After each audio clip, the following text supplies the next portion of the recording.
Bismillahirrahmanirrahim. Assalamualaikum warahmatullahi wabarakatuh. Alhamdulillahirrahmanirrahim. Teman-teman semua, pada malam hari ini di hari Kamis, kita kembali lagi dalam kajian intensif YSL online ya, teman-teman, membahas materi lanjutan, yang dimana pada malam hari ini kita akan membahas tentang riba. Insya Allah sih nggak terlalu banyak, karena tinggal ngabisin aja gitu. Jadi insya Allah lebih cepat. Cuma kalau misalnya ada konsultasi Mamah Dede, silahkan banget diskusi.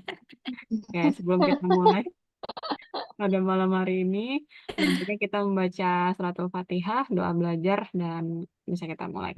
A'udzubillahi minasyaitonirrajim. Bismillahirrahmanirrahim. Alhamdulillahirabbil alamin arrahmanir rahim. Maliki yaumiddin. Iyyaka na'budu wa iyyaka nasta'in.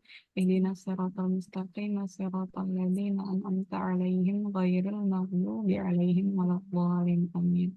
Rabbi shrah li sadri wa yassir li amri wahlul 'uqdatam min lisani yafqahu qawli.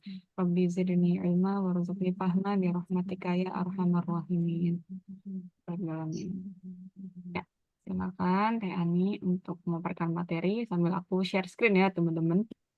Oke, sebelum saya mulai, saya ada pesan untuk Mbak Gina membaca japri dari saya. Oh, baik.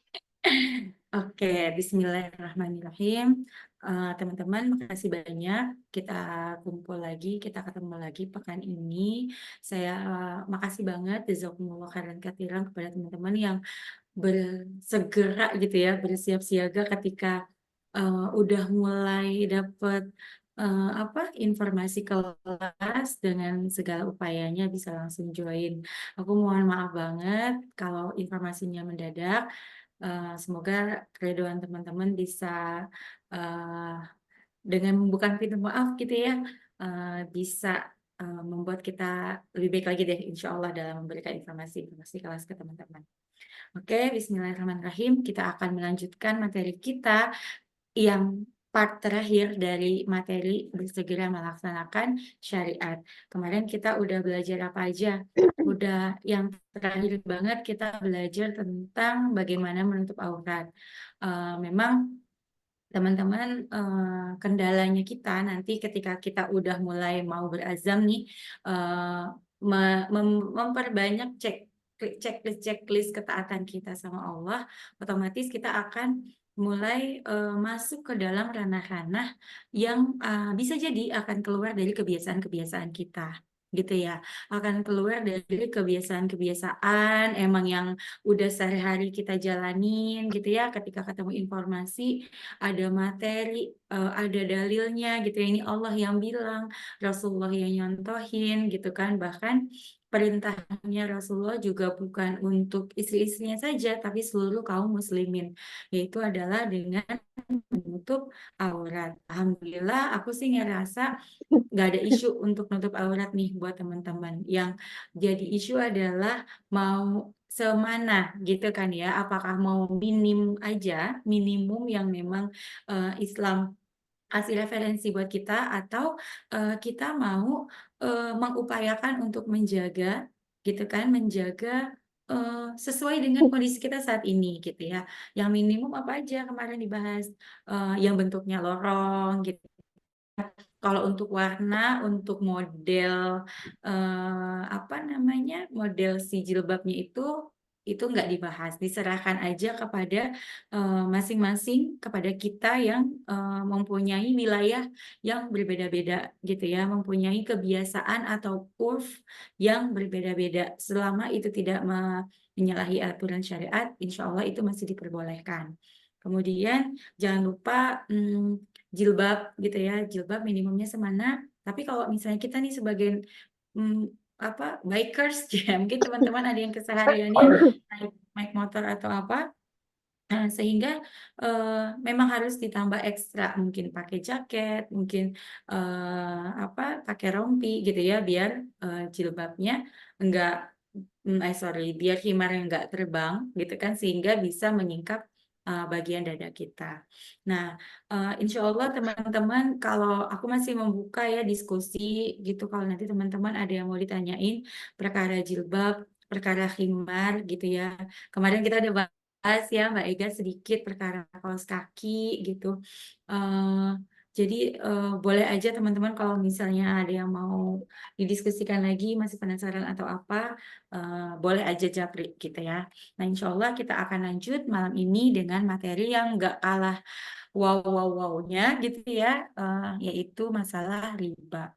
Kenapa sih harus aku bahas ini di yang aku ambil sampling gitu ya, yang dari dimensi 3. Kemarin kan kita bahas akidah. Akidah tuh kita bahas semua ya, dari bagaimana mencari Allahnya, sampai beneran Tuhannya Allah, sampai bagaimana menjalankan syariat-syariat ibadah mahdohnya. Ibadah yang sholat, puasa, zakat, haji gitu kan ya. Kita bahas sampai kodok-kodar, bahkan sampai konsep rezeki. Kemudian di dimensi 2, hubungan manusia dengan dirinya sendiri. Kemarin aku ambil sampel di mana di jilbab tentang bagaimana seorang muslimah itu seharusnya berpakaian menurut aturannya Allah. Nah, yang sekarang di dimensi 3, aku ambil sampel itu di riba. Kenapa? Karena riba ini yang cakupannya luas. Bisa faktornya kena ke kita sebagai pribadi, bisa faktornya juga harus disolusiin oleh masyarakat secara luas, bahkan harusnya yang paling bisa menghentikan ini adalah yang lebih besar lagi, negara. Nanti kita bahas deh sedikit demi sedikit kenapa sih apa-apa negara gitu ya. Nah, bismillah, kita masuk dulu ke pembahasan kita tentang riba. Kenapa riba itu merugikan dan mencelakakan? Semua ini kita harus ambil akarnya itu atas keimanan kepada Allah dan Rasul-Nya. Keimanan kepada Allah dan Rasul-Nya mewajibkan kita untuk terikat dengan syariat Islam dalam hal termasuk perekonomian. Tadi aku udah bahas ya, dimensi 3. Dimensi 3 itu nanti ada sistem pendidikan, ada sistem pemerintahan, ada sistem yang mengatur tentang hukuman-hukuman, dan salah satunya tentang perekonomian. Nanti juga ada tentang kesehatan, tentang masalah keluarga gitu ya. Pokoknya yang segala sesuatu yang mengatur urusan manusia. Nah, tentang perpolitikan gitu ya, itu juga nanti akan dibahas. Nah, cuman aku ambil sampelnya dari masalah perekonomian. Di sini kita akan bahas definisi secara mendasar dan hukum riba itu apa sih gitu ya. Riba itu secara esensi di dalam hukum syariat adalah pengambilan tambahan dari harta pokok. Harta pokok itu biasanya kita sebut modal. Jadi, apapun transaksinya, apapun akadnya, kalau di akad itu, di transaksi itu, kita mengambil harta yang sifatnya adalah tambahan, itu adalah riba. Tapi tambahan itu bukan berarti keuntungan ya teman-teman. Nanti kalau keuntungan itu beda, karena nanti itu adanya di akad jual beli. Tapi selain akad jual beli, kalau misalnya kita punya transaksi sesuatu di dalam syariat Islam, itu adalah riba. Apa contohnya? Misal, kita punya transaksi pinjam meminjam. Pinjam meminjamnya, pinjam meminjam uang. Misalnya Bagina, aku meminjam uang sama Bagina 100.000. Karena suatu hal, aku baru bisa bayar bulan depan. Karena dibalikinnya lama, Bagina bilang, nanti kalau dibalikin jadi 120.000 ya. Nah, 20 ribunya itu adalah riba. Bahkan di salah satu contoh yang Ustadz Wicondro, seorang pakar syariat Islam yang udah next level banget nih kehati-hatiannya, ketika kita minjemin uang, ketika aku dapat pinjaman dari Mbak Gina, dan aku merasa, aduh makasih nih Mbak Gina udah mau minjemin duit gitu. Mbak Gina pulang lewat mana? Sini aku antar. Tambahan itu juga riba. Boncengan motornya juga bisa jadi riba. Karena apa? Kalau ada niat di dalam hatinya untuk berterima kasih atas uang yang dikasih sama Mbak Gina ke aku. Tapi itu bisa diatasi jika aku sama Mbak Gina udah biasa tebeng-tebengan, udah biasa bonceng-boncengan. Makanya Islam sangat mencintai eh, apa ya, umatnya gitu ya, pemeluknya, untuk saling berkirim-kirim hadiah, untuk saling tolong menolong, sehingga ketika nanti ada akad pinjam meminjam dan ternyata kita harus ngasih boncengan, kita harus ngasih makanan gitu ya, itu bukan dikategorikan riba karena ternyata udah ada nih habit sebelumnya, kebiasaan sebelumnya di mana kita suka kasih makanan, suka kasih boncengan gitu ya, suka ya udah sini sekalian aja ntar bonceng gitu atau diantar kayak gitu. Itu kondisinya. Nah, yang kedua hukumnya apa? Menurut beberapa orang, riba yang haram itu adalah suku bunga. Tapi balik lagi nanti kita akan ambil contoh ya teman-teman, di apa slide selanjutnya. Riba itu adalah haram dalam kondisi apapun, dalam bentuk apapun. Makanya tadi aku contohin nggak cuman kelebihan uang 20.000 yang tadi aku harus kembaliin ke Mbak Gina, ataupun boncengannya aku ke Mbak Gina nih gitu. Dalam bentuk apapun, karena tadi ya kalau ada rasa terima kasih walaupun akunya ikhlas gitu ya, walaupun baginanya nggak minta gitu, tapi eh, yang namanya udah konsekuensi ketika kita punya niat seperti itu, eh, nggak ada lagi antara ikhlas nggak ikhlas, ada manfaat nih lumayan, sama-sama seneng, sama-sama ada manfaatnya gitu ya. Itu kita udah, hukum Islam itu nggak mandang yang ke situ, tapi balik lagi ke niatnya kita. Nah, kemudian haram atas pemberi piutang atau yang orang yang menghutangi itu memberikan bunga, baik yang berhutang itu orang miskin atau orang kaya, ya jelas. Karena Islam itu nggak mandang bulu. Karena Islam itu nggak ngeliat yang masuk surga itu orang kaya atau orang miskin. Siapa aja, mau kaya, mau miskin, mau laki-laki, mau perempuan, kalau dia nggak taat, ya belum tentu masuk surga. Kita aja yang berusaha taat nih. Karena khawatir kan, karena surga kita tuh belum jelas. Makanya sekarang kita lagi berupaya mencari pundi-pundi pahala, semoga itu bisa apa ya, menjadi keridhaannya Allah dan menjadi eh, sumber sumber energinya kita gitu, ibaratnya buat bisa masuk ke surganya Allah gitu ya. Oke, boleh di next slide ya.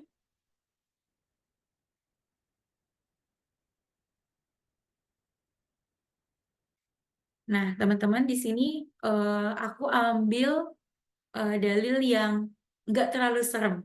Tapi teman-teman coba kalau punya aplikasi ya, teman-teman kalau punya aplikasi tentang apa, aplikasi Al-Quran, terus teman-teman bisa search tentang apa, pencarian gitu, riba, tulis aja riba, itu akan banyak banget dalil tentang riba. Yang dosanya paling ringan itu seperti menzinahi ibu sendiri, yang dosanya seperti ada perut yang sebesar rumah, yang ternyata di dalamnya tuh ular-ular yang berbisa, kayak gitu. Nah, aku ambil yang di sini sebagai pemantik semangatnya teman-teman, karena ayat ini Allah bilang sama kita di Quran surat Al-Baqarah ayat 275, A'udzubillahi minasyaitonirrajim, Bismillahirrahmanirrahim.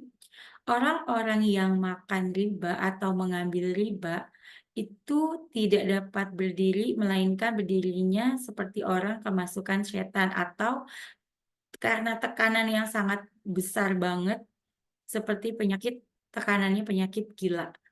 Itu tuh diibaratkan kayak nggak bisa berdiri tegak karena saking beban beratnya itu dari riba. Nah, ini penggambarannya seperti apa? Penggambarannya tuh teman-teman, kalau misalnya eh, kita pernah dengar nggak hadis di mana ada orang yang mengambil riba itu laksana eh, orang yang gelisah di siang hari, sorry, orang yang terhinakan di siang hari dan gelisah di malam hari. Itu tuh pengibaratannya Rasulullah kepada orang-orang yang ternyata apa? Mengambil riba. Dia tuh terhina di siang hari dan gelisah di malam hari. Hidupnya selalu nggak tenang, hidupnya selalu merasa beban.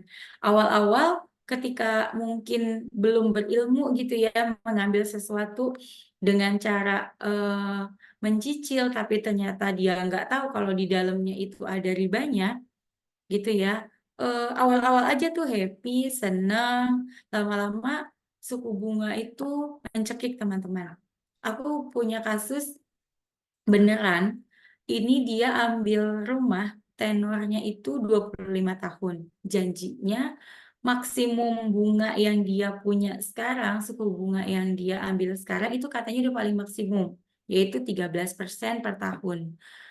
Tapi ternyata dengan nggak sampai setahun ada surat yang bilang bahwa melihat kondisi yang begini dan begitu maka suku bunga naik jadi 14.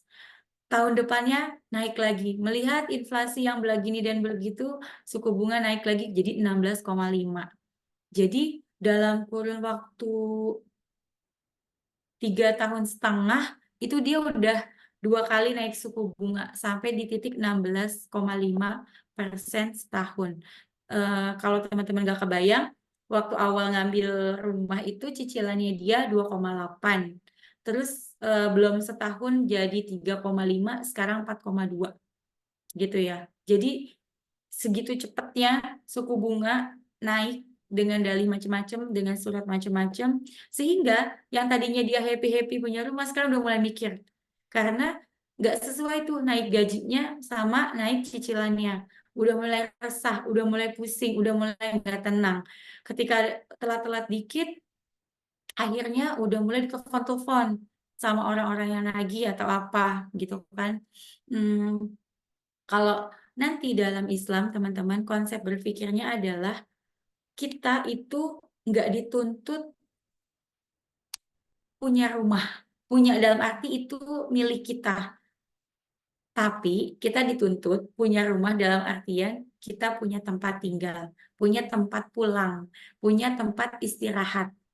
Jadi mindset yang ada zaman sekarang itu kenapa seolah-olah harus punya milik gitu ya, itu nggak lain nggak bukan karena ada faktor eh, ekonomi kapitalis yang udah sangat mengakar di sekitaran kita.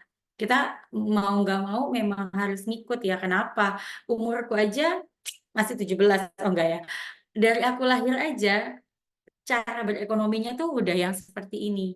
Jadi seolah-olah kalau kita nggak ngaji, kalau kita nggak nambah ilmu, kalau kita nggak nambah eh, apa ya referensi, kita jadi nggak punya pilihan. Seolah-olah ekonomi itu memang harus begini, emang udah wayahnya gitu ya kalau kata bahasa orang Jawa. Kayak udah lumrahnya gitu ya kayak gini. Habis mau gimana lagi? Emang ada pilihan lain gitu. Seolah-olah kita kerja mati-matian sampai pulang malam kayak aku sekarang gitu ya. Tapi ujung-ujungnya tuh untuk menambah kesejahteraan gitu ya supaya kita bisa punya kehidupan yang lebih baik gitu. Padahal semuanya itu jatuhnya tuh di mindset. Jatuhnya itu di pemikiran kita. Kenapa? Karena pemikiran kita tuh udah sangat diracunin kalau nggak nyicil nggak punya, kalau nggak ngutang nggak punya. Sebenarnya kalau utang tuh boleh ya teman-teman, tapi kita lihat-lihat lagi utangnya tuh ke siapa dan kayak gimana.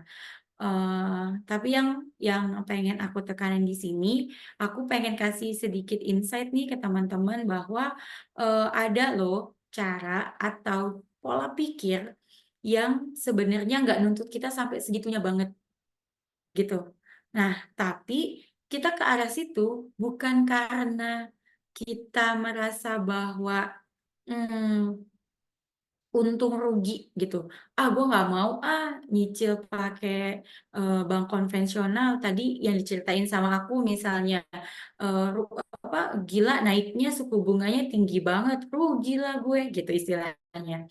Nah, karena kita udah ngaji, karena kita udah kajian, karena kita udah punya informasi yang lebih baik gitu ya, kita tambahin tuh karena Allah nyuruh kita jangan, karena Allah pasti cuman menghisapnya kita itu, eh, kamu punya tempat pulang nggak? Tapi nggak dihisap tuh, kok kontrakan sih? Kok rumah mertua sih gitu ya? Itu tuh nggak dihisap sama Allah. Tapi ketika kita nanti punya rumah dengan cara yang salah misalnya, atau punya kendaraan dengan cara yang salah misalnya, itu yang akan dihisap sama Allah. Makanya eh, Allah tuh ngingetin di pelajaran kodok-kodok kemarin udah ada ya konsep rezeki, ketika Allah itu tidak akan masuk kita ke dalam surga gitu ya sebelum kaki kita itu selesai atas 4 pertanyaan, atas 3 pertanyaan sebenarnya. Usia kita dipakai buat apa, ilmu kita dipakai buat apa, ilmu itu bisa juga jadi badan. Usia juga bisa dipakai, ya, diibaratkan juga badan kita dipakai buat apa, harta kita itu didapatnya dengan cara apa, dan dibelanjain untuk apa. Nah, itu tuh bercabang kalau untuk soal harta, bedanya gitu. Makanya eh, mesti hati-hati dan mesti punya insight bahwa sebenarnya Allah pengennya apa sih ketika kita mau melangkah. Jadi kita mikir ini sampai segini enggak ya, Allah tuh ngerasanya kita perlu punya gitu, supaya nanti yang kita pilih itu yang penting-penting gitu, yang ternyata menurut Allah nggak penting ya jangan kita pikirin gitu istilahnya. Itu ya teman-teman. Nah, ini akan aku kasih sedikit ilustrasi yang paling gampang banget gitu ya soal definisi riba tuh kayak gimana. Misal ada modal 1.000 nih. Terus ini kayaknya cewek apa cowok ya? Kayaknya cewek ya nih, belanjaannya banyak banget. Misalnya Ani pinjem ke bank, ngutang 500 gitu kan. Terus aku terus ada lagi nih, misalnya Teh Dila juga, aku juga deh, aku ambil utang ya 500 ke bank. Ini bentuknya duit ya. Ternyata ada bunga. Entah itu bilangnya bagi hasil, emang suku bunga gitu ya. Bilangnya, oh lo boleh utang, ini gue kasih 500, tapi penambahannya 10% ya, gitu. Maka nanti kalau dijumlah-jumlah, aku harus ngembaliin ke bank berapa? 550. Next teh. Nah, pengembaliannya itu ternyata harus 550. Begitu juga sama Teh Dila nih. Pengembaliannya 550. Sehingga ketika dijumlahin itu ada kelebihan harta 100 gitu. Nah, itu yang disebut dengan riba tambahan atas pinjamnya uang, atas pinjam meminjam uang. Kalau dalam Islam, pinjam meminjam itu sifatnya ta'awun, teman-teman. Artinya tolong menolong. Ta'awun itu tolong menolong. Kalau kita memang punya uang, kita tahu orang ini amanah, kalau mau minjemin, pinjemin aja. Tapi kita harus tahu bahwa ini adalah tolong menolong, nggak boleh ada manfaatnya. Makanya eh, sebenarnya dalam Islam itu kenapa nggak boleh baper tuh karena ketika yang mau minjem itu ditanya gitu kan sama orang yang bakal minjemin dia duit, emang kamu perlu duit buat apa? Jangan baper. Karena kita ceritanya nih misalnya anggaplah aku ya. Aku mau minjemin uang, aku harus tahu tujuannya buat apa. Dipakai buat yang enggak. Kalau sampai iya, berarti kan aku mendukung kegiatan dia yang enggak itu secara tidak langsung, gitu kan ya. Nah, kita bisa mencegah sejauh-jauhnya dengan cara kayak gitu. Tapi kalau ternyata jawabnya bohong gimana? Itu urusan dia sama Allah. Yang penting kan dia ngomong sama aku untuk hal yang baik. Tapi kalau misalnya ternyata dipakai buat hal yang buruk, itu udah kita terlepas dari situ. Fikih itu cuma sampai statement aja gitu ya, sampai di statementnya aja. Niatnya itu nggak berdampak ke orang lain, tapi berdampaknya ke diri mereka sendiri. Gitu ya.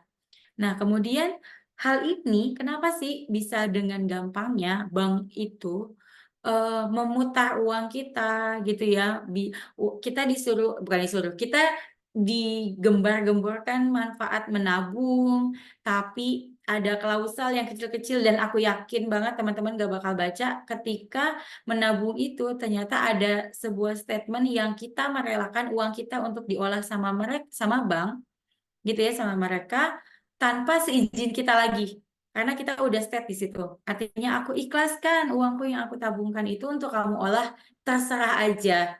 Dan aku tidak meminta bagian atas usahanya kemana, tapi aku ikutin aja cara kamu ngebaginya tuh kayak apa. Itu bahasa bebasnya ya, gitu. Jadi ternyata tuh ada klausal seperti itu. Sehingga sistem ekonomi kapitalis ini mereka punya nyawa, mereka punya sumber kekuatan mereka di ekonomi itu memang dari bank. Dan teman-teman mungkin ada yang tahu, ada yang enggak, bahwa mereka punya suatu badan, suatu instansi yang bisa bebas nyetak uang, yang bisa dibagiin, yang bisa disebarin ke semua negara di seluruh dunia. Itu. Nanti teman-teman kalau mau tahu bisa cari di YouTube, itu asal muasal uang kertas. Tuh kalau dilihat perih banget. Karena sistem ekonomi kapitalis itu menghilangkan standar uang yang tadinya Islam pakai itu dengan bernilai, dengan kondisi di mana misalnya satu koin emas itu buat bikin si koin itu ditimbang emasnya berapa gram. Let's say misalnya 5 gram. Anggap aja gampangnya 1 gram itu sekarang 1 juta. Berarti satu koin 5 gram itu harus senilai dengan 5 juta. Nah sekarang gara-gara ekonomi kapitalis, orang bisa cetak satu lembar uang dan ada angkanya ditulis di uang itu 100.000 aja misal. Biaya cetak uang 100.000 itu nggak sampai 2.000 rupiah. Dan apalagi mereka punya kebebasan buat nyetak duit sekena-kenanya. Harusnya kan ada cadangan emas yang harus mereka punya untuk bisa nyetak uang yang juga disandarkan nilainya kepada si emas itu gitu kan ya. Cuman ternyata enggak. Pokoknya emasnya mau cuma 2 kilo, nggak apa-apa. Aku bikin uangnya, nyetak uangnya seharga sampai 600 triliun juga bisa gitu pecahan si lembar uangnya. Saking apa? Saking biaya pembuatan uang kertas itu murah gitu ya. Tapi ya kita gimana dong? Masa kita nggak mau pakai uang kertas? Ini udah dalam kondisi keterpaksaan. Jadi teman-teman, kalau ada satu tips ya yang aku dapat dari guru aku, ketika memang kita pengen terhindar dari dosa-dosa besar kayak gini, salah satunya itu kondisinya harus sangat dalam keadaan yang terpaksa. Terpaksa itu gimana sih? Terpaksa itu adalah ketika kita udah berupaya sekuat tenaga, tapi belum bisa berubah. Tapi kalau kita belum sampai mencoba melakukan segala hal, termasuk kita berupaya belajar memahami ekonomi Islam itu sendiri, terus gimana caranya supaya ekonomi Islam itu diterapin, itu berarti kita belum sampai keterpaksaan tuh. Kita masih ada celah-celah yang belum kita upayakan gitu ya. Makanya mudah-mudahan kita akan belajar terus sampai kita benar-benar tanda kutip masuk ke golongan orang-orang yang terpaksa tadi gitu ya. Nah, dua pilar ekonomi kapitalis ini itu adalah sistem mata uang kertas atau biasanya disebutnya fiat money. Dan juga pasti bunga atau riba. Kenapa? Ibaratnya uang ini adalah darahnya, riba ini tuh ibaratnya jantungnya. Jadi dia yang akan memompa gitu kan, yang akan memompa jantung untuk bisa mengalirkan uang baru.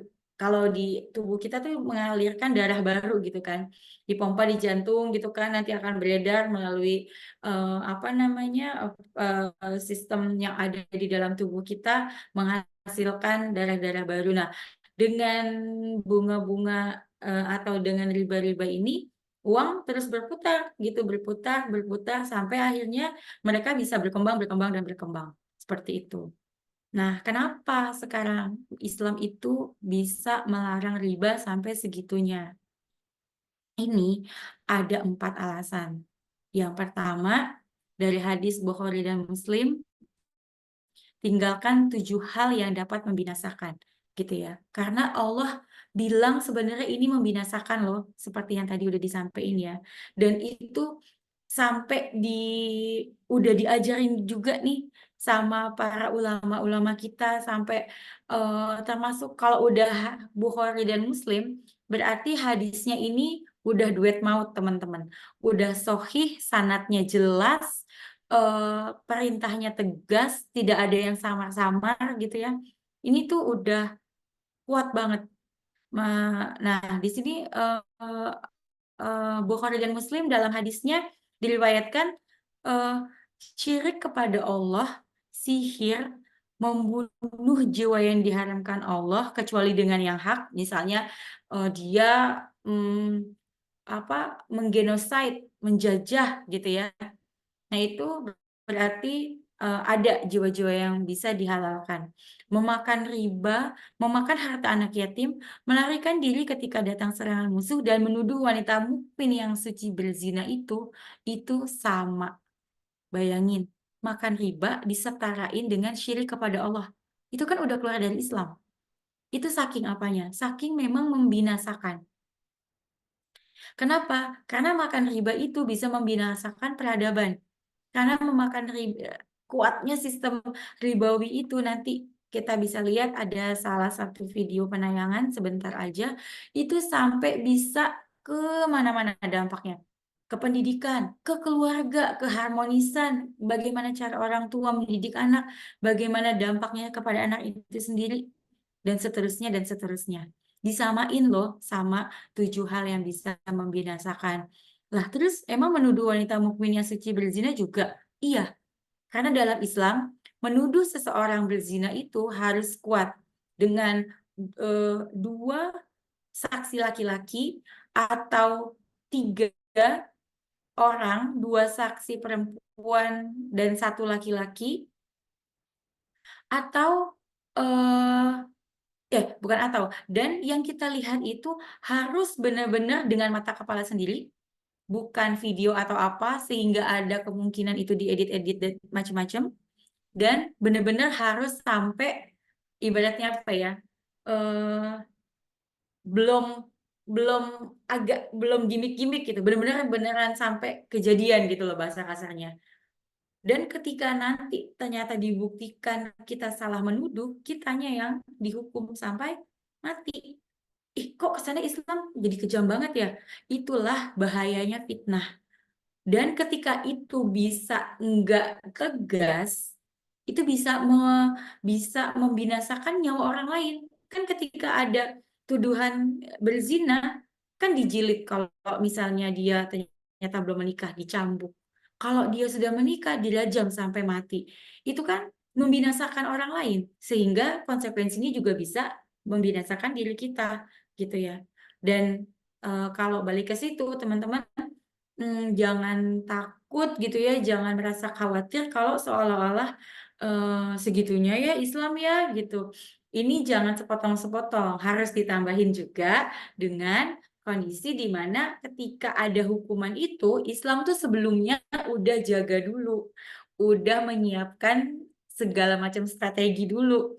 Orang-orangnya, rakyatnya itu dipahamkan akidah dulu, wanitanya disuruh menutup aurat dengan baik, laki-lakinya disuruh menundukkan pandangan, akan sangat dibatasi konten-konten yang bisa merusak akhlak, merusak pikiran, merusak segala sesuatu yang bisa menimbulkan gorizoh-gorizoh nauk kita gitu ya, apalagi dengan konteks yang tidak halal gitu misalnya. Terus dimudahkan untuk menikah ketika wanita tahu bahwa bukan mahar 5 miliar yang bikin dia mulia, dan laki-laki tahu bukan bukan cuman rupiah berapa dia bisa melamar, tapi kesungguhan dan keimanan serta ketakwaannya dialah yang bisa punya nilai untuk bisa melamar seorang wanita taat. Belum lagi kalau memang sampai kondisi si laki-laki ini gorizonaunya kuat banget sehingga satu tuh tanda kutip kurang karena secara fisik memang harus disalurkan, dimudahkan sama Islam bisa sampai 4 wanita untuk diperistri. Kalau sampai kayak gitu masih zina juga, ya kan wajar ya gitu. Jadi artinya kondisi hukum-hukum yang akan diterapkan sama Islam nggak ujuk-ujuk, nggak potong tangan begitu aja gitu kan. Tapi dijaga dulu, ekonominya dijaga, ribanya makanya dimusnahkan supaya sistem perdagangan Islam yang adil, yang jujur itu bisa tumbuh subur, bisa ekonominya naik. Ketika semua orang sejahtera, dan sampai ada yang mencuri, itu pun masih ditanya dulu mencurinya kenapa. Kalau dia sampai kelaparan, ditanya orang-orang di sekitarnya itu gimana bisa punya tetangga kelaparan. Itu tuh didenda, nanti akan ada ibaratnya sebuah kesejahteraan yang kalau sampai emang dia sampai kelaparan, berarti keluarganya berarti udah benar-benar nggak ada. Karena kalau sampai ada seorang yang nggak bisa mencari nafkah, dicari tuh nasabnya. Dia punya kakak laki-laki nggak, punya adik laki-laki nggak, kalau dia ternyata seorang perempuan ya. Dia punya suami nggak? Oh enggak. Dia punya kakak laki-laki, adik laki-laki nggak? Enggak. Dia punya ayah nggak? Enggak. Dia punya paman dari ayahnya nggak? Enggak. Kalau sampai dirunut, terus sampai negara gimana? Kan seharusnya ketika nggak ada siapapun, negara harus menjamin. Misalnya petugas negaranya lalai, ya wajar yang dihukum petugas negaranya, gitu. Nggak kayak sekarang, yang ada, ingat nggak ada kemarin kasus mencuri motor ya kalau nggak salah. Tadinya ditangkap, pas tahu untuk melahirkan istri gitu ya dimaafin.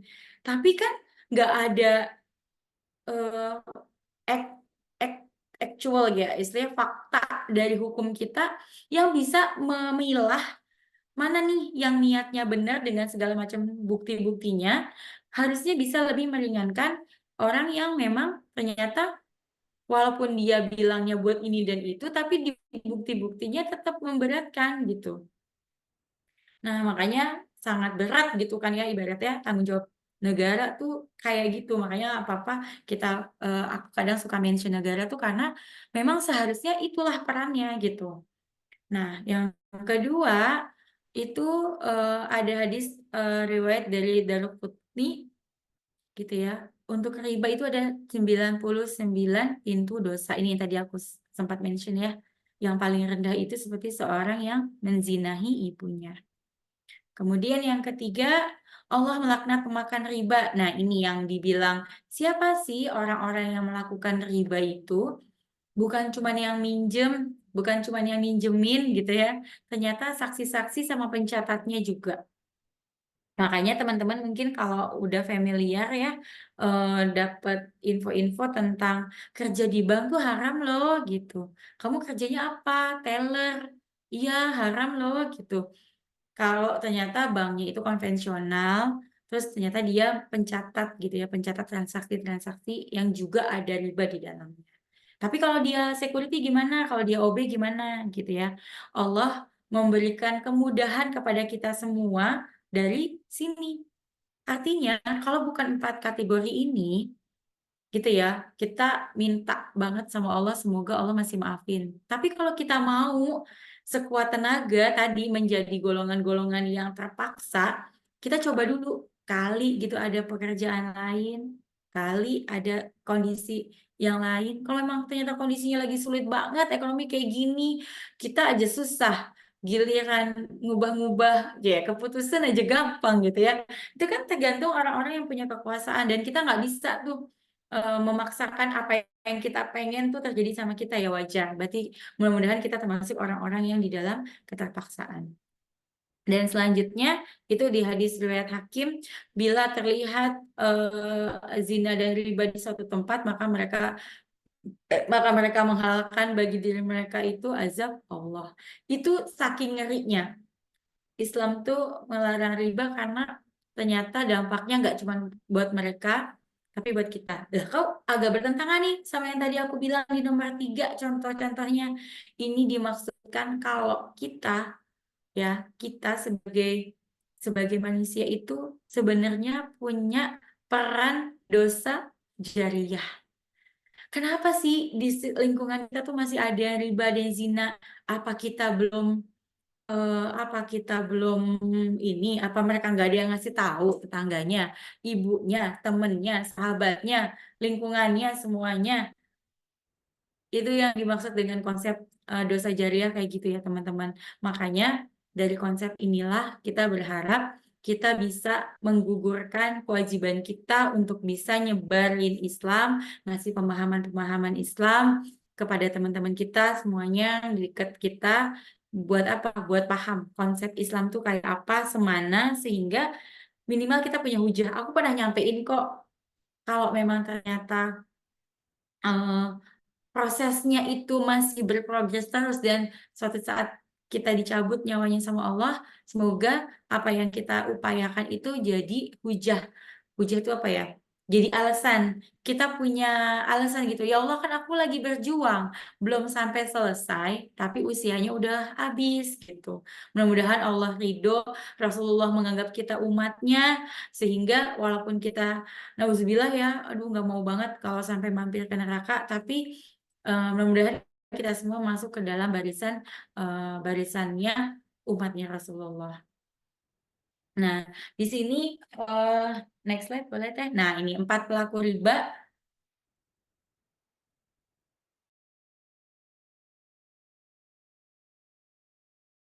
Kedua saksinya dan Rasulullah Shallallahu Alaihi Wasallam menegaskan mereka semua sama. Ini lebih menguatkan lagi dari hadis riwayat Muslim gitu ya, dengan pola kalimat yang berbeda tapi itu ada di konteks yang sama. Kenapa sih segitunya kita berusaha banget menghindari banget. Ini tadi yang aku sempat spill di depan ya teman-teman. Hinaan dan ancaman pelaku riba itu nggak main-main. Ini ada 6 ayat, ada 6 dalil dari Al-Quran dan As-Sunnah.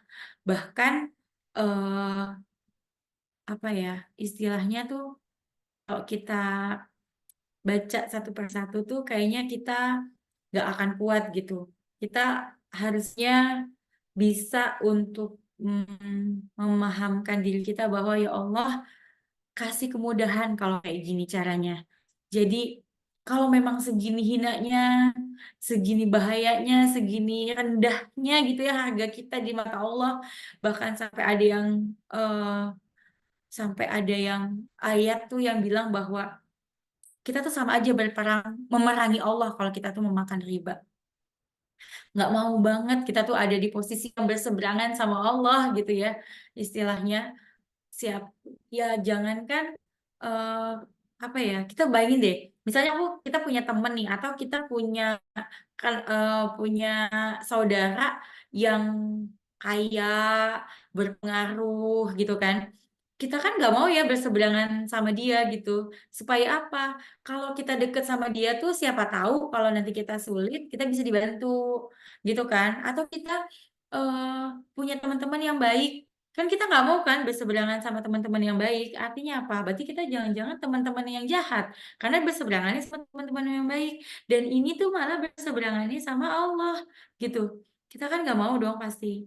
Nah, makanya eh, aku spill di sini ada 6 supaya ini menguatkan kita lagi gitu ya. Insya Allah kita sama-sama bareng-bareng masih berupaya kok, masih berproses kok, tenang aja.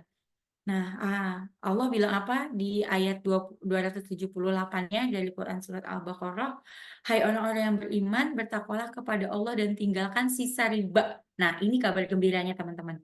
Ini kabar gembiranya buat teman-teman yang memang udah kadung punya, tapi pengen lepas. Artinya, nanti ada beberapa langkah yang udah disiapin sama Ustadz Dicondro yang ngasih tips ke kita gimana caranya. Dan ini dalilnya teman-teman. Jadi kalau kita sadar bahwa di titik ini ya Allah aku pengen ninggalin riba ya Allah aku nggak pengen ada berseberangan denganmu ya Allah seolah-olah aku menantang perang.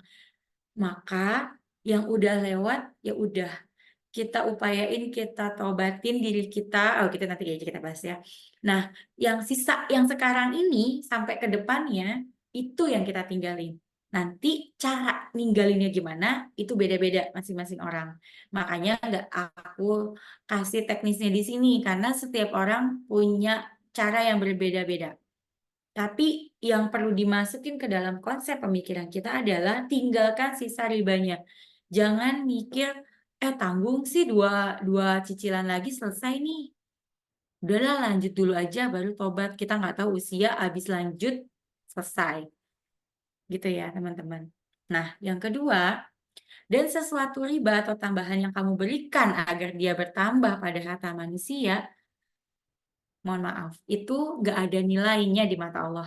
Jadi seolah-olah nih dengan kita dapat tambahan nilai tadi gara-gara dipulangin duit 550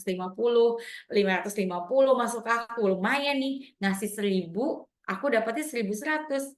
Tapi di mata Allah itu ternyata nggak bernilai tambah, dihinakan malah bisa gitu ya.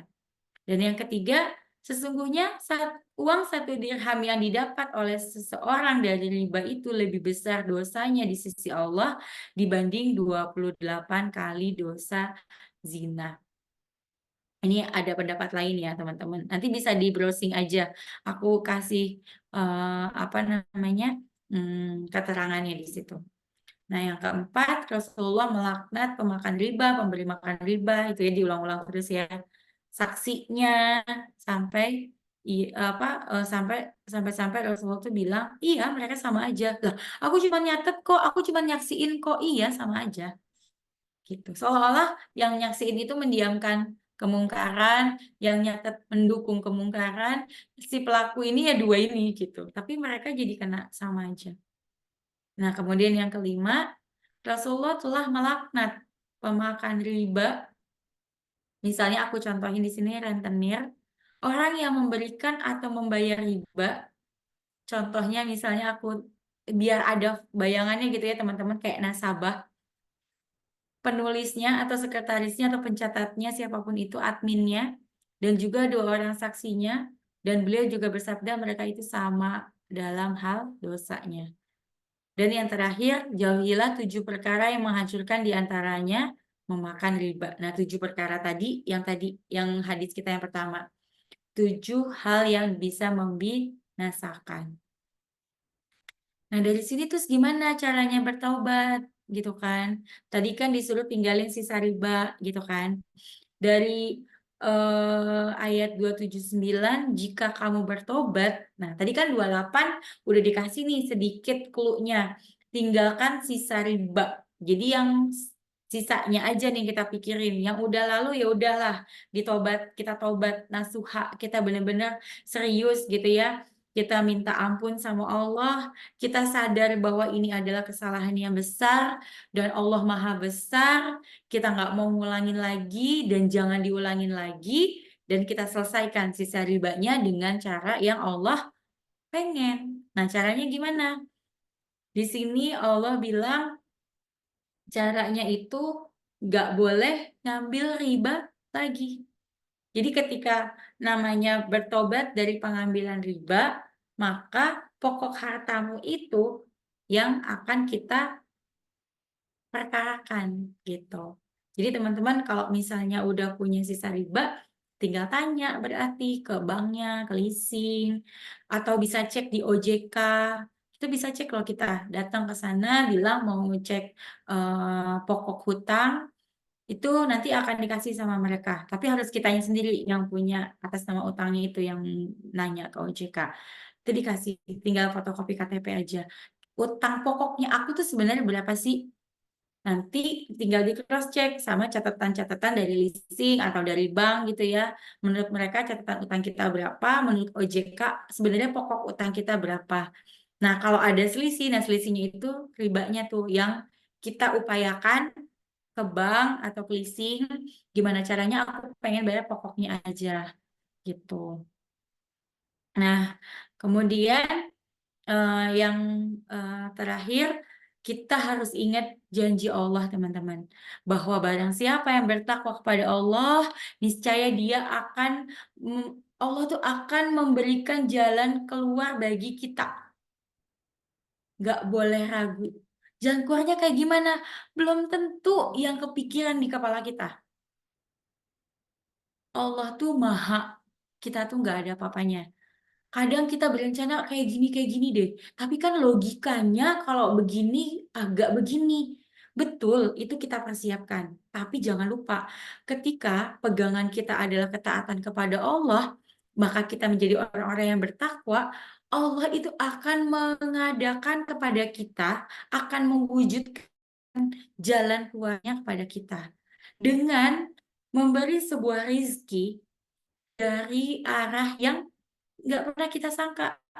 Rezeki ini juga teman-teman harus ingat lagi tuh materi konsep rezeki. Bukan cuman utang, namanya utang, oh berarti duit nih ya, jangan-jangan. Belum tentu. Bisa jadi lisan kita dipermudah untuk kita menjelaskan bahwa kita mau ninggalin sisa riba, minta keringanan untuk nggak bayar denda-denda. Kita mau serius nih mencicil lebih dari yang biasanya kita cicil, tapi dalam rangka membayar hutang pokoknya aja. Siapa tahu, oh iya deh kasihan, oh iya deh sebenarnya ternyata si adminnya ini atau si petugasnya ini sebenarnya udah mengiyain si riba tuh boleh, karena dalam keterpaksaannya dialah yang wallahu alam bisawab ya, nanti yang nilai hanya bisa Allah. Dia masih di situ, makanya dibukain tuh sama Allah kemudahan buat kita melalui dia, akhirnya dibolehin, iya deh Bu, aku setuju deh Ibu melunaskan pokok.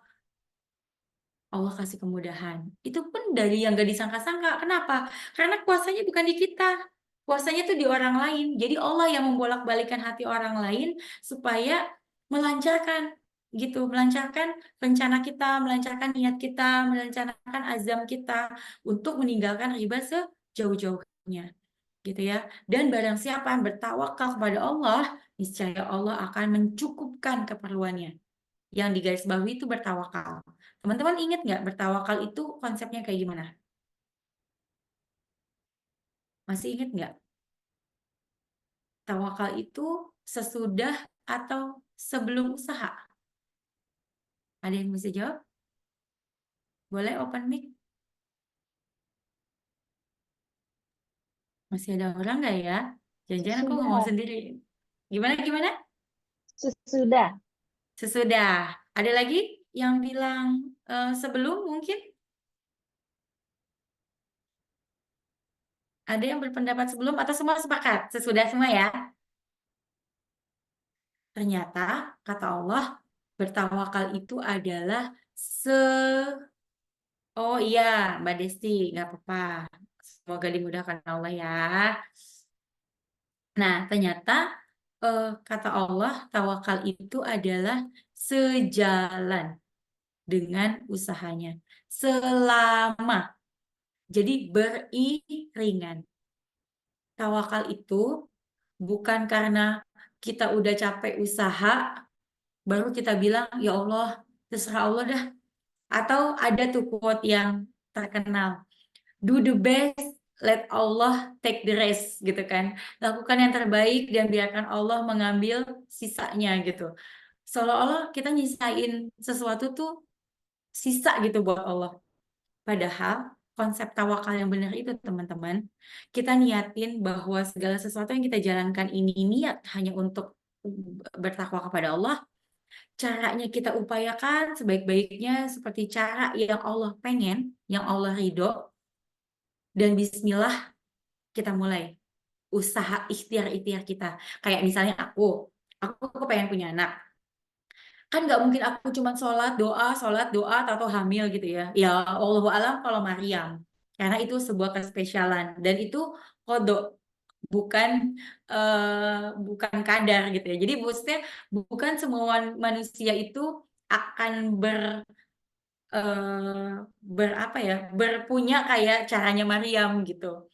Itu kode spesial buat Maryam. Tapi kan normalnya, fitrahnya, kalau orang pengen hamil kan ada hubungan dulu kan sama suami gitu kan.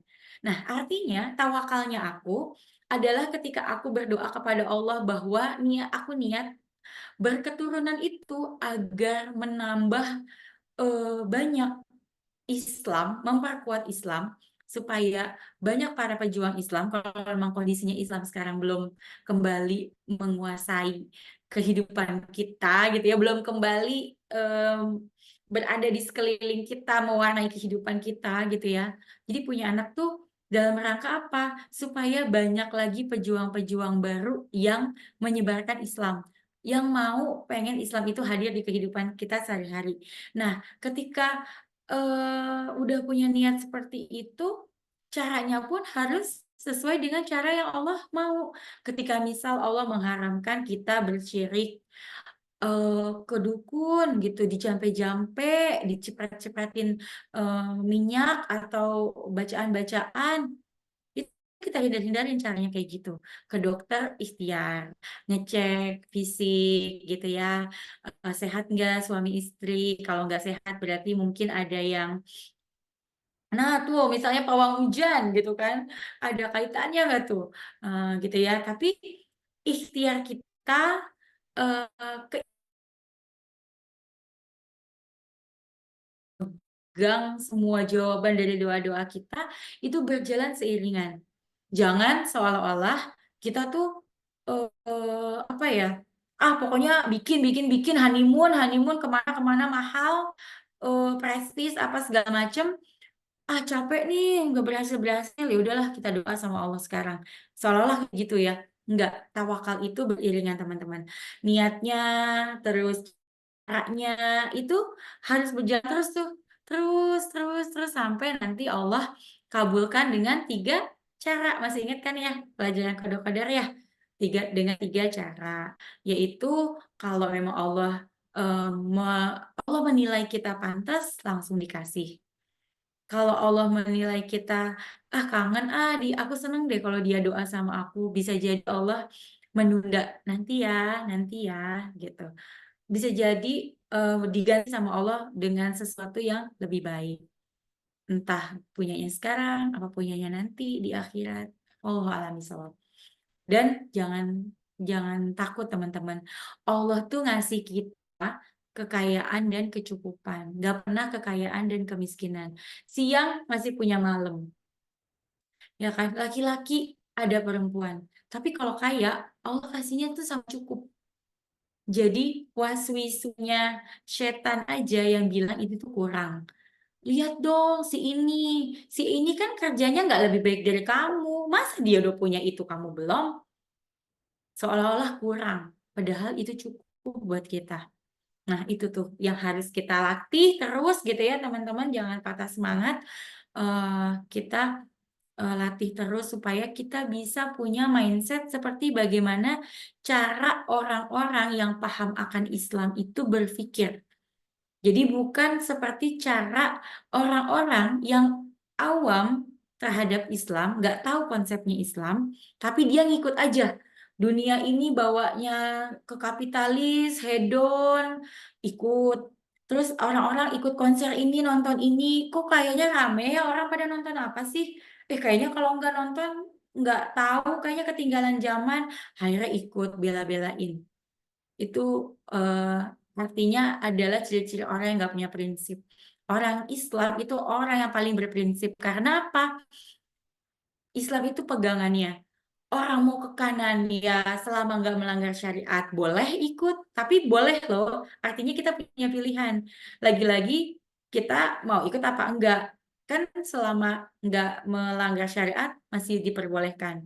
Tapi ketika viralnya itu sesuatu yang melanggar syariat, ya kita punya prinsip loh, mau seviral apapun nggak bakal aku lakuin karena ini nggak boleh kata Allah gitu. Jadi kita punya prinsip. Ketika akhirnya dampaknya adalah ih lo mah ketinggalan zaman, begini aja nggak tahu, begitu aja nggak tahu gitu. Ya nggak apa-apa gitu. Kita bisa cari replacement-nya gitu ya. Misalnya kayak hiburan, teman-teman misalnya kayak aku contohin ya, aku lagi belajar buat memboikot beberapa produk gitu. Kalau kata Ustadz Felix untuk menjaga kewarasan diri gitu ya, supaya ingat-ingat jangan pas Palestina lagi heboh kita sedih, habis itu kita bisa gampang ke distract, happy lagi, produk-produk diskon-diskonnya mereka gencar, kita beli lagi, nanti ada kabar yang dibombardir lagi, kita sedih lagi gitu. Itu sebenarnya buat ngejaga kewarasan aku supaya nggak gitu-gitu amat gitu ya. Nah, ketika itu emang udah jadi tujuan kita atau jadi niat kita, ya udah lakuin aja gitu.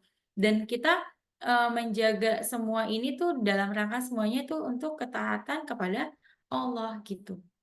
Itu ya. Jadi nggak usah khawatir kita merasa nggak cukup gitu dari Allah, nggak usah khawatir kita ngerasa bakal kekurangan atau bakal kehilangan gitu ya. Nanti kalau aku nggak lanjutin cicilannya, aku dibilangin sama orang banknya bakal disita loh. Itu ancaman-ancaman yang untuk meruntuhkan keyakinan kita, prinsip kita, pegangan kita terhadap sesuatu prinsip yang kita pegang gitu. Apalagi ini dalam rangka ketaatan. Wah, itu pasti godaan banyak banget. Makanya pegangan ini ibarat kita megang pensil gitu ya, atau pegang sesuatu, pegangan kita tuh harus kenceng banget. Pegangan ini apa? Akidah, teman-teman. Akidah Islam. Sehingga kita tahu kita ini hamba Allah, kita harus tunduk sama aturannya Allah, dan kita percaya aturan Allah itu bukan untuk nyusahin kita, tapi untuk nyelamatin kita. Nah, ketika pegangan itu udah kita pegang, ditambah ilmu-ilmu praktis lainnya, yaitu kita belajar tentang ilmu ekonomi, sehingga kita tahu celah ini salahnya di mana. Bukan cuman, kayaknya sih ini riba deh. Kenapa? Karena Allah larang. Ya tapi ribanya di mana? Ya pokoknya riba lah gitu. Jangan juga kayak gitu banget. Kita juga mesti belajar ekonomi Islam tuh gimana, ribanya di mana, yang boleh tuh sampai mana. Kalau kita berdagang, solusi Islamnya gimana dong? Kalau ternyata kita cuma punya modalnya sedikit gitu kan. Ternyata Islam tuh ngasih solusi-solusi muamalah yang sangat keren dan terbukti mensejahterakan gitu ya. Contohnya apa? Baitul Mal aja. Baitul Mal itu ada karena kesadaran seluruh umat muslim untuk menyisihkan kewajiban mereka dalam membayar zakat. Apapun itu bentuk zakatnya. Dan pemimpin yang mengelola atau mengatur atau mengurus umat gitu ya, sadar bahwa dia punya tanggung jawab yang sangat berat, yaitu mengelola uang di Baitul Mal untuk kesejahteraan rakyat. Karena punya kesadaran masing-masing dan semuanya tuh idrok-silabilah gitu. Ada kaitannya, ada ketakutannya, ada tahu posisinya kita sama Allah tuh kayak gimana, sehingga nggak ada yang berani. Bahkan di salah satu kekhalifahan Umayyah gitu ya, setelah Rasulullah wafat kan dilanjutkan oleh Khulafaur Rasyidin, Abu Bakar, Umar, Utsman, Ali. Terus kemudian setelah Ali wafat digantikan oleh kekhalifahan Bani Umayyah, dan salah satunya itu ada kekhalifahan Umar bin Abdul Aziz. Jadi Umar bin Abdul Aziz ini adalah keturunannya Umar bin Khattab. Nah, itu saking adilnya, saking zuhudnya dia dalam berkehidupan, dan akhirnya semua orang bercermin kepada kezuhudan pemimpinnya, dan diterapkan keadilan itu, disadarkan rakyat-rakyatnya, sampai Baitul Mal tuh luber, udah dipakai buat menikahkan jomblo-jomblo, selesai, udah masih banyak. Dipakai buat mensejahterakan yang miskin-miskin, janda-janda yang nggak ada tanggungan, negara memberikan fasilitasnya, itu masih aja belum. Akhirnya, kamu kayaknya bajunya nggak bagus deh. Nih aku beliin baju deh, aku hadiahin. Enggak, enak aja. Nih, gue juga punya duit. Cuman gue emang pengen pakai bajunya gini aja, nggak perlu yang berlapis emas juga. Ternyata dia juga mencukupkan dirinya dengan menutup aurat, bersih, nggak perlu yang berlebihan. Konsepnya itu sampai segitunya. Akhirnya Baitul Malnya nggak kepake-pake nih, karena semuanya sejahtera. Akhirnya apa? Baitul Malnya tuh diekspor, dikirim ke Eropa-Eropa yang pada saat itu lagi kena wabah pes. Gara-gara apa? Gara-gara di Eropa nggak tahu cara sanitari, nggak tahu kalau buang hajat tuh harus gimana, nggak tahu gimana cara ngebersihin beristinja gitu ya. ketika kita berhadas sehingga akhirnya nimbulin penyakit. Ada tuh ceritanya kayak gitu. Sampai segitunya. Artinya apa?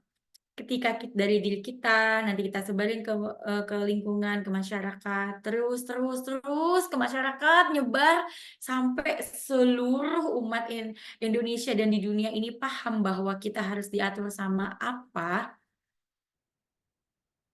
pasti yakin aku yang namanya ekonomi kapitalis itu nggak laku. Karena semua orang, aku cukup begini, yang penting jangan pakai yang itu. Karena yang itu dilarang sama Allah, yang itu dilaknat sama Allah. Ya udah, aku nggak mau pakai yang itu, aku begini aja. Kalau mindsetnya, bayangin deh, semua itu mindsetnya kayak gitu, udah paham konsep cara berpikirnya Islam, itu butterfly effect. Makanya mereka tuh takut, mereka tuh paham banget dampaknya kayak apa, karena mereka belajar dari sejarahnya mereka, bahwa mereka nggak pernah berhasil ketika Islam bisa menguasai cara berpikirnya orang-orang sampai bisa dirasakan oleh masyarakat banyak gitu, dampaknya sampai ke bagaimana mengatur semua umat. Mereka tuh takut kalau nanti begitu mereka nggak dapat bagian, mereka tuh nggak untung, mereka tuh nggak bisa mensejahterakan, mengkayakan diri mereka sendiri. Mereka tuh khawatir kalian tuh lumbung-lumbung emasnya mereka dibanding lumbung emas beneran yang ada di iceberg, Westberg itulah di Papua yang udah mereka keruk secara fisik gitu ya. Tapi kita nih lumbung-lumbung emasnya mereka karena kita masih mau nggak mau terikat sama hukum-hukumnya mereka gitu ya. Nah, ini ada satu sedikit cuplikan. Boleh Tedila di next slide kita dengerin bareng-bareng.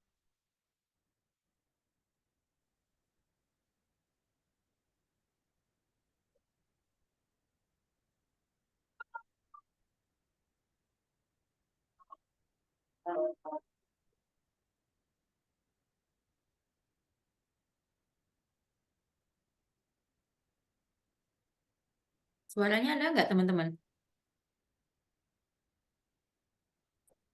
Nggak ada, Kak. Nggak ada Saya suaranya Tedil? nggak ada suaranya. Mungkin belum share sound ya? Tadi pas share screen. Coba bentar. Mm-mm. Audio setting. Nggak, matiin dulu share screen-nya. Nanti share screen lagi, tapi jangan lupa diklik di centang bawah share sound.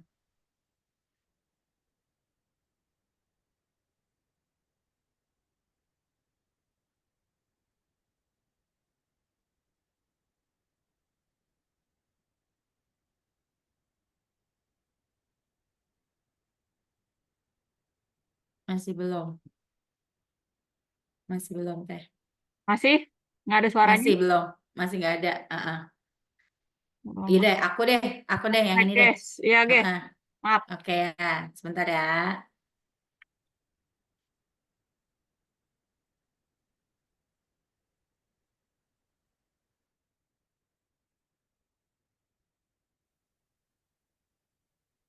Udah kelihatan? Oke, wait. Kenapa dia tidak mau membesar?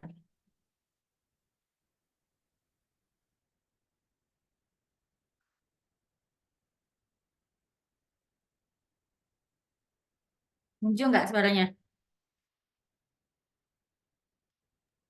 Belum ada, Teh. Suaranya belum ada juga. Belum ke play.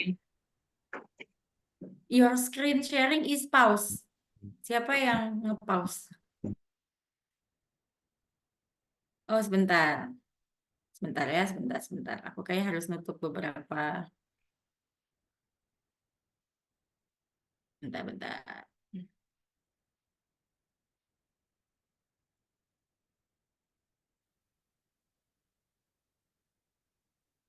Oke,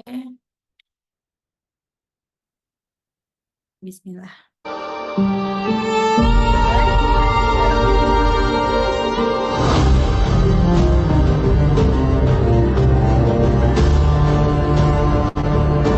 Videonya nggak muncul ya?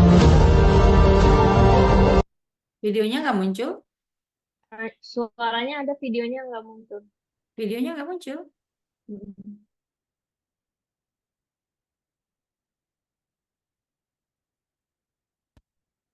Udah muncul belum? Aku bisa. Lupa, guys. Oh, udah. Udah.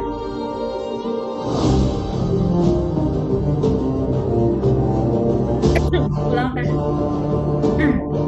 Hah? Belum? Ulang dari Oh, awal. ulang. Mm-mm.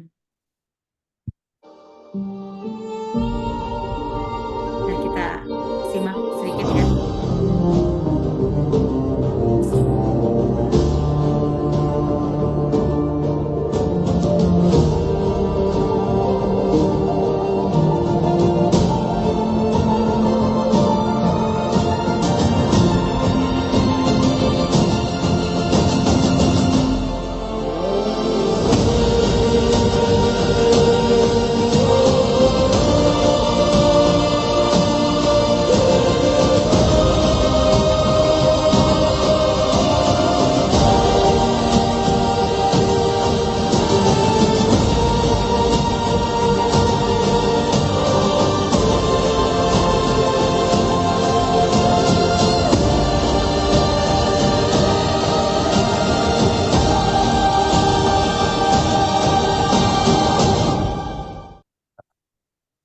Ya, makasih.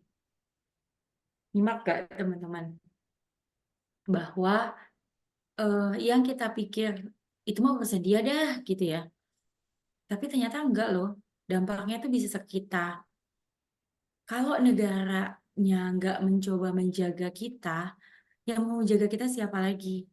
Bergantung sama diri kita sendiri, sama keluarga kita sendiri. Sekuat apa kalau derasnya lingkungan tuh benar-benar mengekang gitu ya. Mengkonsep, ya Allah, kalau teman-teman browsing itu sekarang gampang banget, cari aja pergaulan bebas atau apa kasus seks bebas di tempatnya teman-teman aja di Depok gitu misalnya, di Jakarta, di mana itu udah banyak banget, update banget. Dan kenapa lagi-lagi eh, aku mau mention bahwa ini tuh bisa berdampak kemana-mana karena kita tadi disuruhnya apa? Mencoba untuk beramal ma'ruf nahi mungkar. Jadi apa yang kita pelajarin selama ini sampai di titik ini akan menjadikan kita punya kepribadian, punya saksiyah Islamiyah. Insya Allah besok ya Teh ya, kita belajar ya Teh minggu depan. Kita punya kepribadian yang mencirikan bagaimana cara Islam berpikir.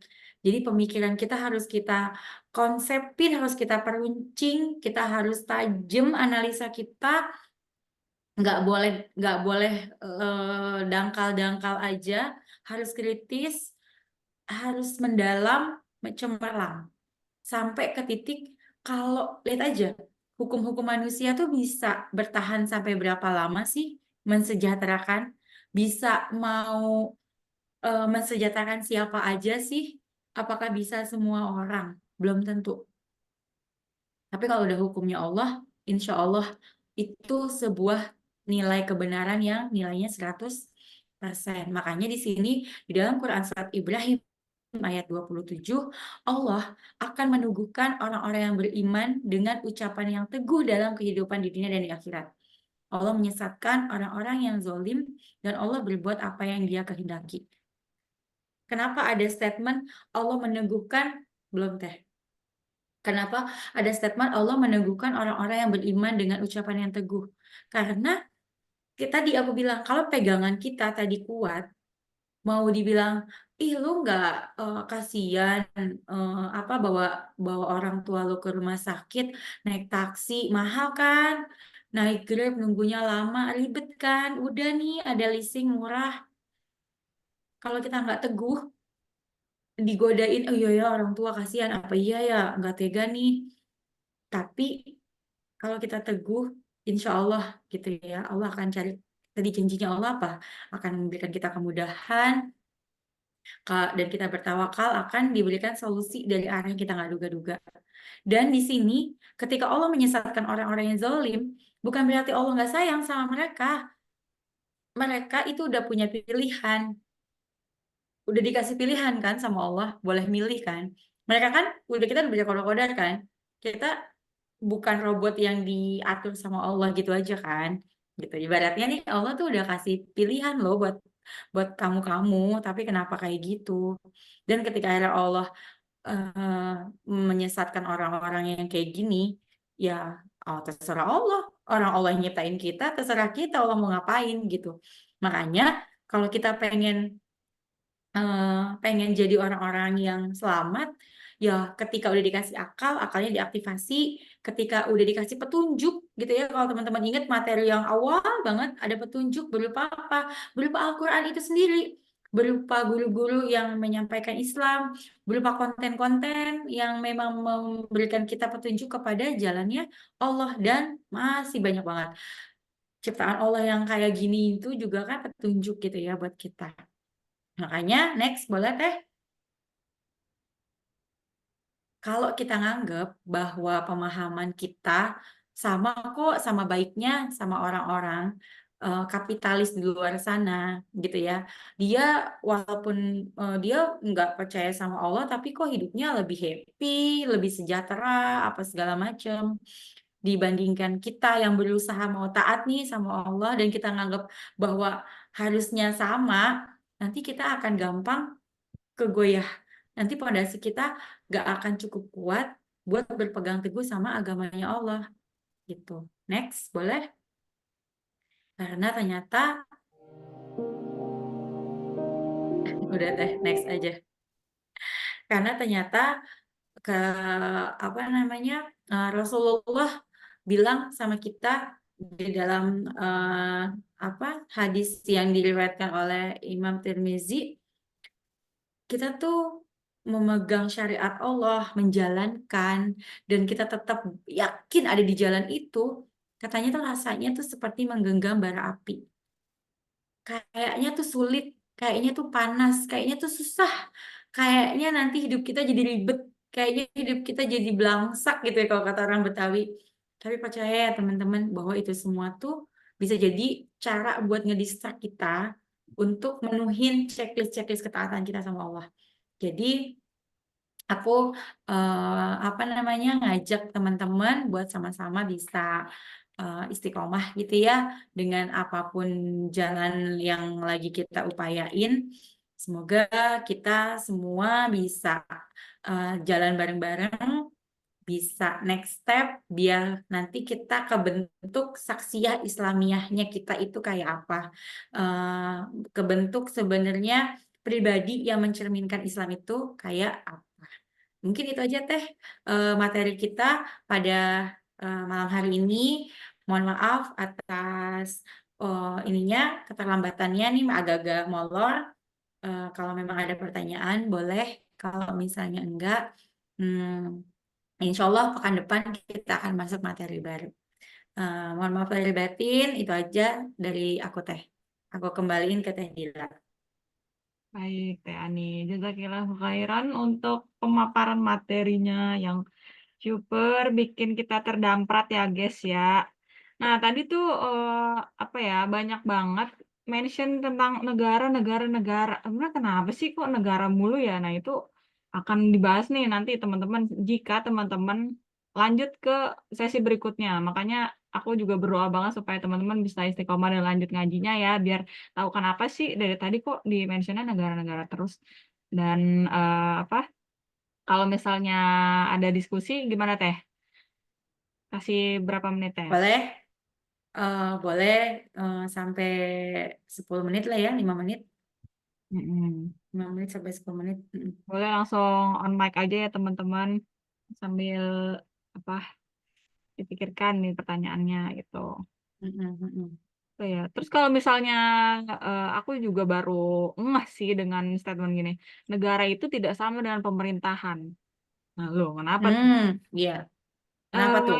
Nah, Negara itu kan ini ya, sebuah negara itu ada sebuah peraturan.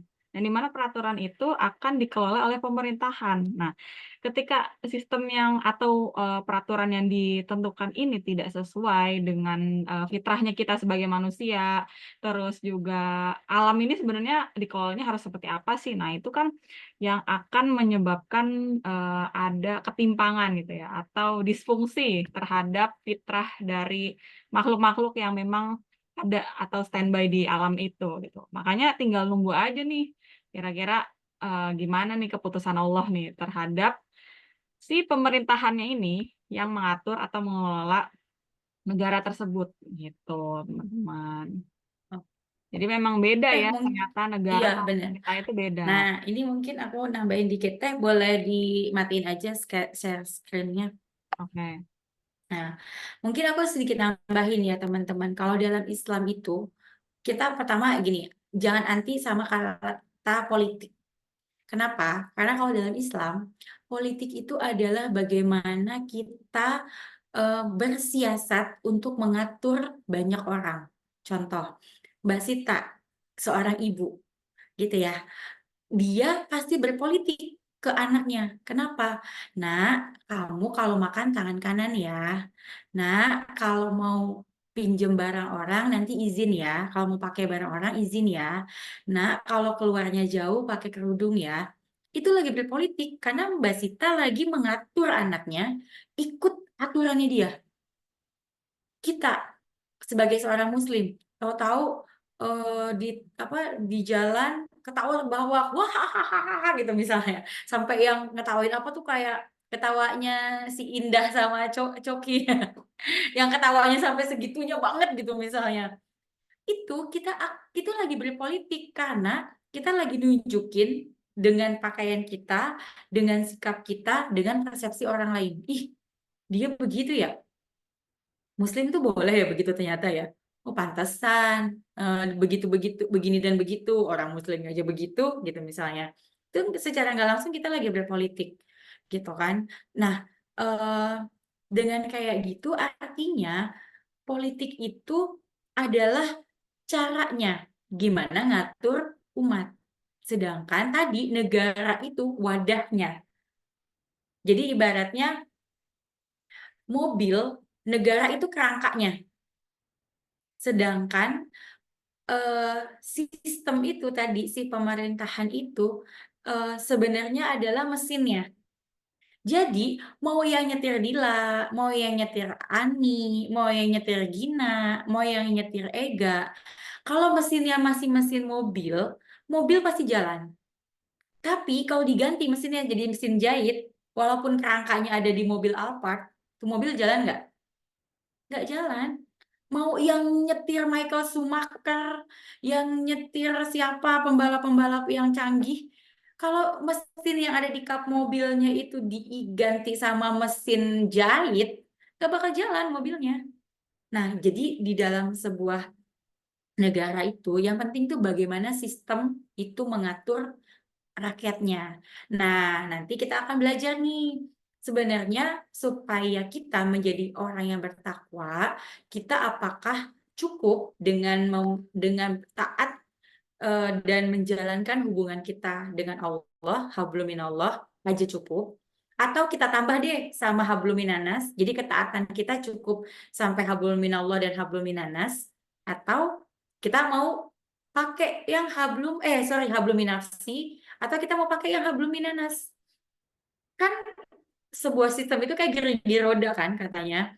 Kalau ada satu yang nggak jalan, dia nggak bakal jalan tuh.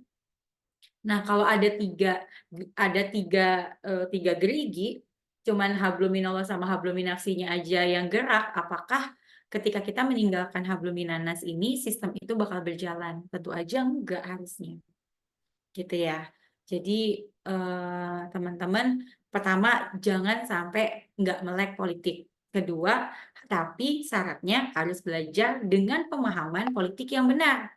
Supaya ketika sekarang kita lagi ngalamin masa-masa politik, ya, kita bisa ngecek politik yang lagi apa nih yang lagi main di sekitar kita, yang seharusnya itu kayak gimana, yang harusnya itu bisa ngurus kita dengan baik gitu. Gitu sih Teh, keren Teh, untung diingetin. Jadi supaya masuk ke materi besok, kesaksian Islamiyah itu lengkap tuh nanti informasinya. Cakep, makasih Teh Dila. Oke, itu ya teman-teman. Jadi negara tidak sama dengan pemerintahan. Ya, ya. Jadi teman-teman gimana? Ada yang ingin diskusi atau bertanya? Atau seperti biasa akan ketemunya ketika Ya, ini. depan-depan. Oke, aman ya, nggak apa-apa teman-teman. Karena udah malam juga, mungkin boleh langsung ditutup aja Teh Baik. eh, kelasnya. Mangga. Sip. Alhamdulillahirrahmanirrahim, teman-teman semua, kita sudah tuntas ya materi bersegera melaksanakan syariat dari pembahasan teoritis, kemudian contoh kasus dari hijab itu seperti apa, dan sampai di part riba pada malam hari ini. Nah, selanjutnya akan masuk ke materi yang baru, yang insya Allah akan pekan depan ya, nanti jadwal akan diinfo lagi. Terus untuk MC akan aku spin wheel dan di-share ke grup ya, nanti aja spin wheel-nya. Materi Ya. biasa update di Google Drive, nanti akan aku pin Mhm. post ya teman-teman. Mhm. Oke, alhamdulillah teman-teman semua masih standby sampai detik ini mengikuti kelas, dan semoga ilmu yang kita dapatkan pada malam hari ini semakin banyak menambah takwa Islam dan membantu kita semakin istiqomah di jalannya Allah. Amin amin rabbal alamin. Amin, amin, Baik, amin. sebelum kita tutup majelis kepada malam hari ini, ada baiknya kita membaca doa kifaratul majelis, istighfar 3 kali, kebalik kayaknya. Membaca alhamdulillah istighfar 3 kali dan doa kifaratul majelis. Membaca Alhamdulillah. istighfar, doa Baca kafaratul istighfar, doa majelis, dan kafaratul majelis, dan hamdalah. alhamdulillah.